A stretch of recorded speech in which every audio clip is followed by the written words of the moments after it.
Simon?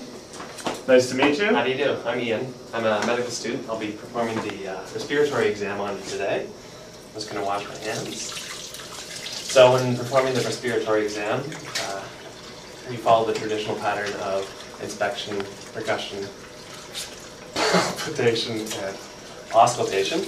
I will begin with inspection. In the case of Simon, he said he looks to be a young, healthy individual.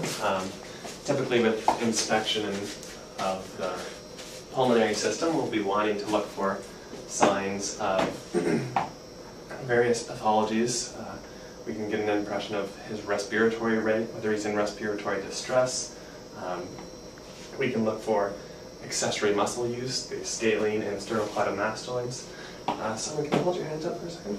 We can also have a look at Simon's digits, inspecting for clubbing. Simon, can you bring your two ring fingers in together like this?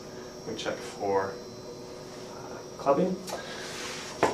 And can you bring your gown down just to your waist, if you don't mind? Sure. Expose the chest. See that there are no massive scars or lesions. We can get a better indication of chest diameter with this, and whether there is in fact barrel chestness in the anterior posterior dimension. I'll also have a look at the back. We see that Simon has a small scar on the back. Did you have any surgery, or was this associated with? You should have seen the other guy. I see, okay. Following inspection, we'll move on to percussion of the chest. So I'll start off with Simon's anterior chest. We'll notice as we get to the area of cardiac dullness, there is an asymmetry, which is in fact normal, and there's in fact a physical sign that can be predictive of chronic obstructive pulmonary disease is resonance on the right side of the area of dullness. So Simon, I'd like you to swing your arms around the side, legs around the side, sorry, and we'll proceed to the back. And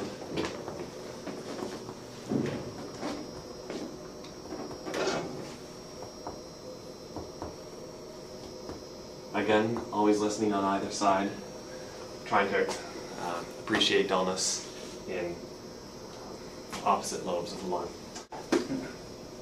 Another important aspect of the physical exam is general palpation, particularly in the context of possible rib fracture.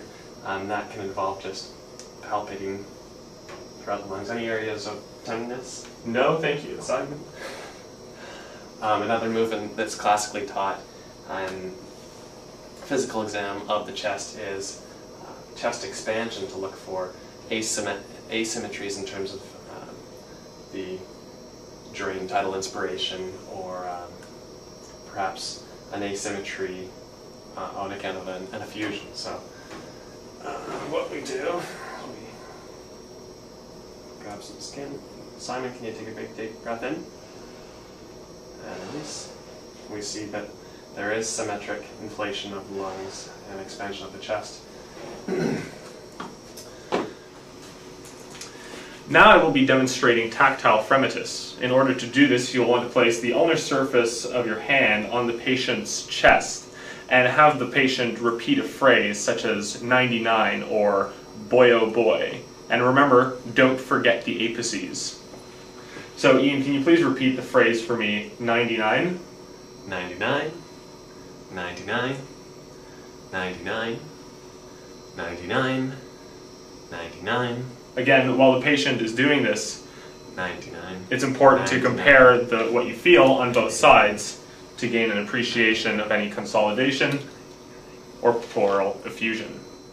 Finally, the most practical and most commonly used aspect of the physical examination of the chest is auscultation. So typically, again, we would like to perform both anterior auscultation of both the anterior and posterior walls of the thorax.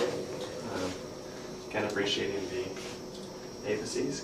Simon, can you breathe in and out just with your mouth open, actually?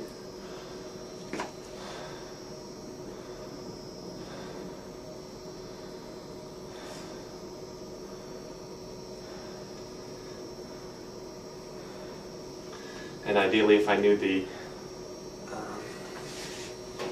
boundaries of the lung as I'm auscultating, I would be describing to the examiner the various characteristics of sounds I'm looking for within the various lung lobes or borders.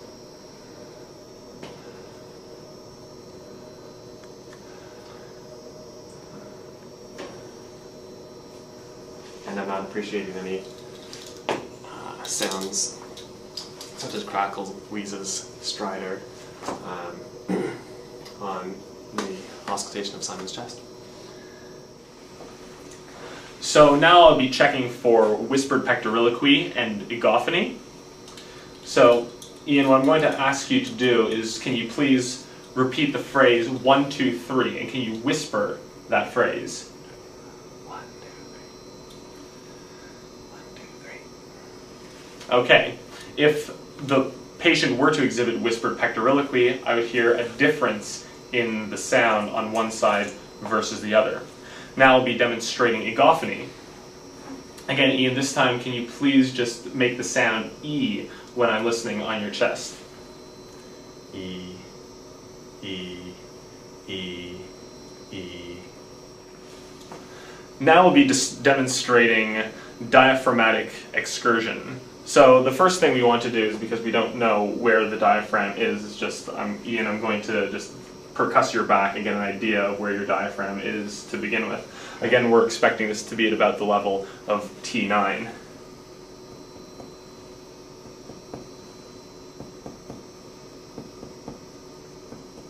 And so where the percussion goes from resonant to dull, we can say that this is about the level of the diaphragm.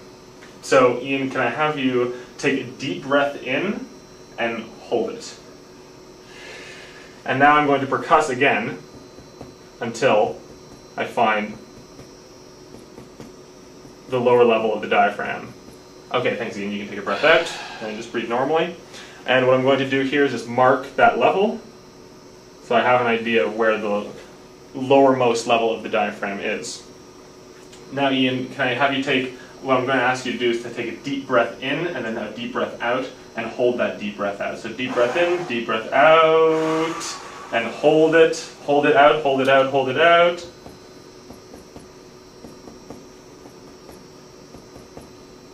And again, okay, that's great, you can take a breath in. And again, I'm going to mark where the percussion transitioned from resonant to dull, which is approximately here. And now we can measure the distance. This will be the diaphragmatic excursion. And just on inspection, that you could do this with a ruler, we have a diaphragmatic excursion of approximately 4.5 centimeters, which would be in the normal limits, which is about 3 to 6 centimeters. Any deviation smaller or higher would indicate some sort of pathology. So that, for the most part, concludes the physical examination of the chest. The end.